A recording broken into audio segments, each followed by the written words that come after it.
Dharashiv news 7 स्पष्ट, निपक्ष व निर्भीड। आपला मुद्दा जो आहे तो महायुतीचा मुद्दा आहे आणि महायुतीमध्ये लढणं गरजेचं आहे।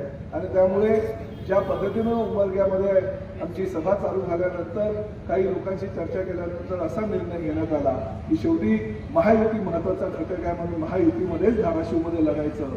तरी सुद्धा भविष्याचा वेध घेता येणार आणि भविष्याचा वेध येत असताना आगामी जिल्हा परिषद आणि पंचायत समितीचा विचार करून या धाराशिवमध्ये परत एकदा शिवसेना आणि भारतीय जनता पक्षांच्या माध्यमातून युतीमध्ये लढण्याचा आम्ही निर्णय घेतलेला आहे। कारण मुख्यमंत्र्यांनी तशी विनंती केलेली आहे। मुख्यमंत्र्यांनी मला फोन केला की जे झालं ते झालं, भविष्यामध्ये चांगले संबंध आपल्याला जर आपल्या महायुतीच्या माध्यमातून ठेवायचे असेल तर आपल्याला एकत्रितपणे ही निवडणूक लढायची आहे।